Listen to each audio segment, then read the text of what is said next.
started, as you can see. KingkOng is a Diamond League Zerg, and we have a Platinum League Zerg for Sioras. But, ladies and gentlemen, we're hopping into it. KingkOng leading up the series 1-0 against his opponent up here in the top right-hand corner of the map. Dust Towers, the green Zerg player, still looking for that upset. That last game, it was a strange one. Give it up for Sioras. And in the bottom left-hand corner, we have the blue Zerg player representing Team Exile 5 and one game away from the grand finals, ready and waiting to try and qualify for WCS Shanghai. Give it up for Exile 5's KingkOng. Oh man, we're getting close to the end here, ladies and gentlemen. The winner of this goes on to the grand finals. I'm already getting my second burst of energy. This actually might be like my 8th burst of energy, just because it's been a long day. I think I've been casting for 8 hours now. Yeah, in about 1 minute, it'll have been 8 hours. So, yay! Well, KingkOng taking the hatch first on the more aggressive low ground area. Sioras, though, not going for something crazy like a 13-12 or anything, but going for the hatch, or sorry, the pool first. Then throwing down a hatchery, a little bit safer location. And what Sioras is doing, or sorry, what KingkOng is doing really does tell me that he wants to go up to that fast 3-base play, which is pretty common I've seen on Dust Towers. Same thing on Orbital Shipyard. It's so easy to grab those first 3 bases that it's oftentimes hard to justify why not going for it, unless you think you're going to be up against some sort of crazy all-in. But, well, KingkOng not playing super duper, well actually, wait a second, I'm starting to think about this.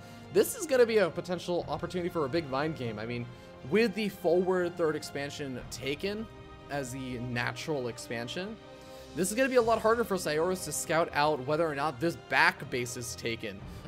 Just because, you know, the Overlord's going to have a hard time moving in. If he shuts down the Zergling vision, then suddenly KingkOng can sort of play like, oh, yeah, I look like I've taken a 3rd expansion, but hasn't actually taken a 3rd expansion. There's a lot of potential for those kind of mind games. Sioras can't be too careful with that situation. But whoa, Sioras not, sorry, Sioras not scouting out anything other than 2 Zerglings now out on the map, and he's throwing down a spine crawler. This is one of the most defensive plays I think I've ever seen. Like, unless he's following this up with some extreme greed, I really don't know how much I like this play from Sioras. This is such a weird play. He's even going to be going for the queen wall in with a Zergling. Like, this is going to be so, I feel so unnecessary.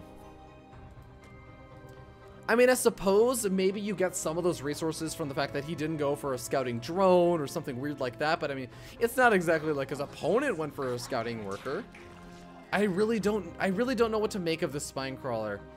Maybe it's going to be there so he can take a faster 3rd, or maybe he's just going to completely cut all units now. Like, these 2 Zerglings and this queen are all he's ever going to really make until he gets up his lair tech and starts up a spire. This might be a super fast spire. Oh no, Roach Warren being thrown down.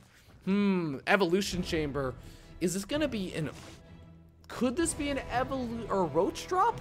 I don't know. This is looking weird. 3rd expansion is taken by KingkOng a little bit, not on the, I wouldn't say on the later side, but later than he had the opportunity to.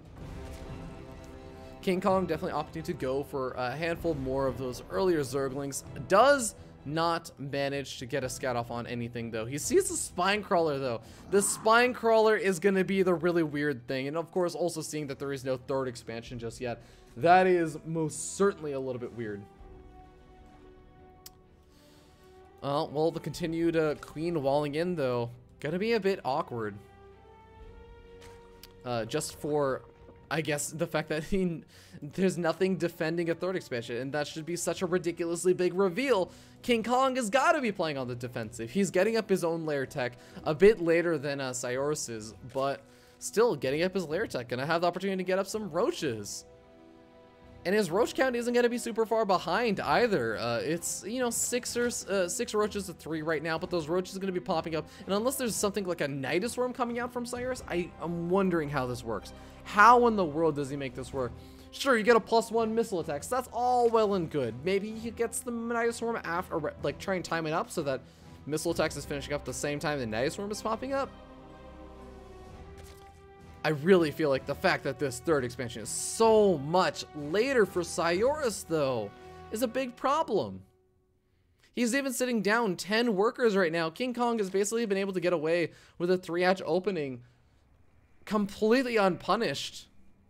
And I'm a little bit worried that these roaches, as they move across the map with Galileo Reconstitution finishing up now, yeah, +1 missile attacks is also going to be finishing up in time for this push in. It's going to be beating out the missile attacks of KingkOng. This is all well and good, but is it all going to be enough for him to take this game? Now, there aren't that many roaches out right now for KingkOng, but more roaches are popping out, and we can already see it's 13 to 18. That's not the worst of situations. It's still not an ideal situation, but he's going to have those constant reinforcements. There's a round of drones coming out for Sioras behind this.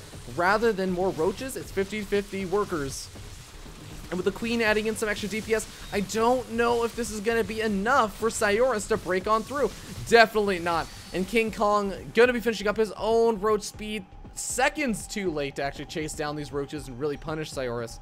But Sioras, he's sitting up in 5 workers, amazingly enough, at the end of this. And KingkOng is going to continue to drone up a little bit as well. But KingkOng finishes up his +1 missile attacks. And is going to be able to, I guess, throw down some additional tech. He's going to be sitting up in that roach count now. Look at this, 23 roaches to 12. Because Sioras ended up taking an unfavorable engagement. How is Sioras going to be able to defend this? Well, that Spinecrawler from like the 2-minute mark is certainly going to be helpful. Is it enough though? That's another issue entirely. KingkOng, are you going to spend any time making Ravagers? Are you actually going to even push in, or was this a big fake out? Well, there are the Ravagers coming on in, going after some of these Overlords, trying to get some of that free damage done.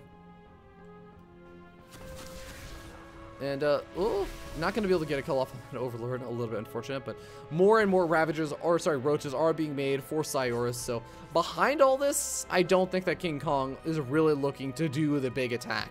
I think that he's forcing Sioras to make a ton of roaches. While he sits up at 70 workers, takes a 4th expansion, he's going to try and benefit off of this, while Sioras just makes a lot of roaches.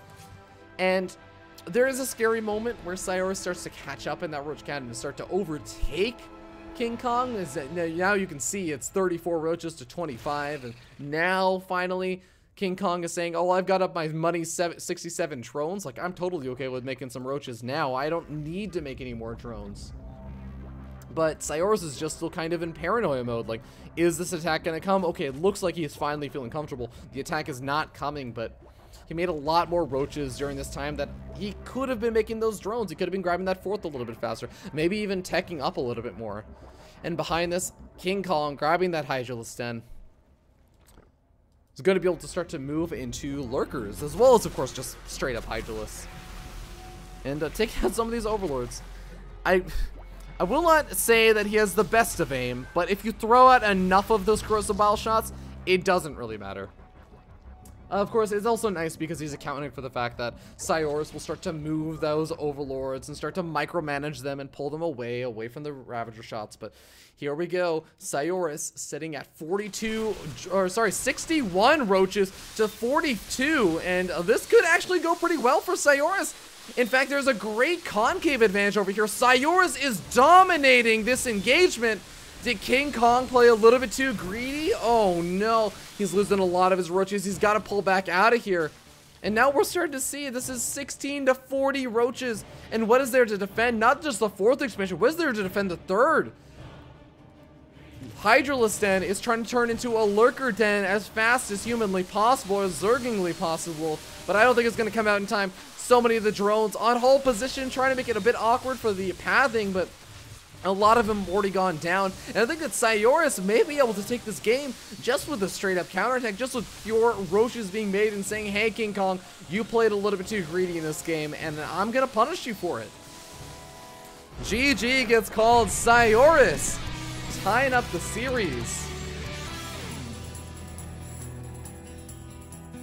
1-1.